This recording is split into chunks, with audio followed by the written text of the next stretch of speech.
اوكي. اهلا وسهلا. اهلا وسهلا فلما. اهو شمسو.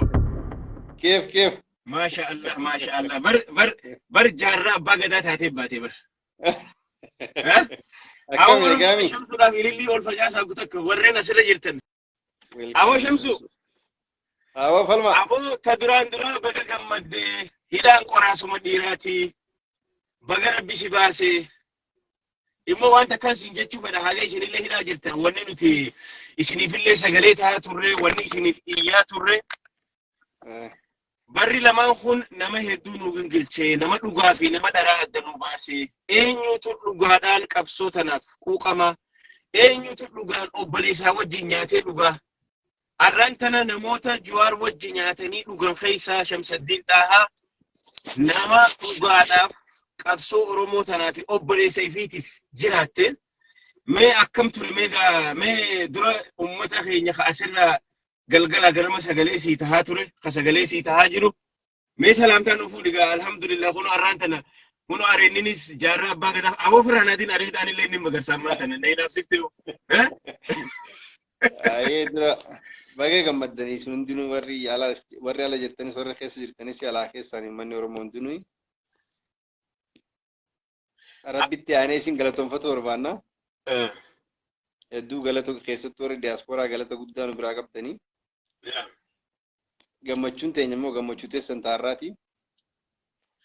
Akkami waan isi gaafa dhugaa atuu sarpiraayiz na goote gubbaan na seente sila gaafii fi waa hedduu si qopheessa waanuma mataa keessa jiru si gaafadha. Akkami tuma ulee sanirra haftee afaanuma keetirra dhaga'uu feena. Maal uleen akkatti nutti tolchite ni sheekomnee gagabannee uleedhaan. Uleen isin gabbiste. Egaa dawaa nu taatee jarri beektaa bakka hin taane na qabde silaa gaafa san Jawaar fa'aa hojii qabame ulee waliin gartu beektaa. Akkasii anaa galgala bilbilaan haasoo jiru. Aba waan akkanaa kaaftee naan jaa namni waa takka rakkoon hin jiru hin jaani milakkaa jarri bilbila dhaggeeffataa turte. Galgala silkii cufee ganama giseen hirribaa ka'u boolee Mikaa'el aanaa dhaqee qoonqoon barbaade giseen jiru daqiiqaa kudha hin dhaabbanne samii buutee eessaa dhufte hin beekne anuma qaba bara waajjira poolisiitii odoo yaamanii numan dhaqa ture anuma kana gaafa san gaagen goone beektaa makiinaa shan anuma qabuu dhufan. Erga hiikuun isaan olin koroneel gammachuus haa ta'u abdii raggaasaas haa ta'u lammii beenyaaf haa ta'u hedduun isaanii hidhatti hafanii jiranii. Isaan kanallee gadhiisuun dirqama jenneeti asumaanuu dabarsuu feena. Inni kamuu jecha oduu erga dhageenye gara torbee sadii ga'ee jira.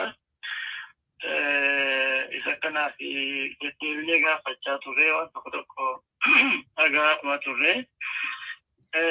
Nuti dubbiin kun deebee gara boodaarra ture jennaan xiqqoo qalbii nu qabee ture haa ta'u malee ayyaana kanarratti uuma tokko dhageenya jennee eegaa turre.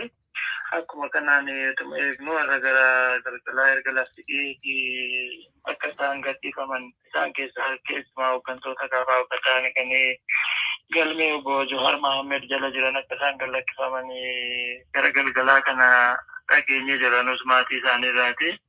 Haaluma kanaan akkuma isinis argitanii namoota sadiirra kanas warri kaanii gadi ba'anii jiru jechuudha.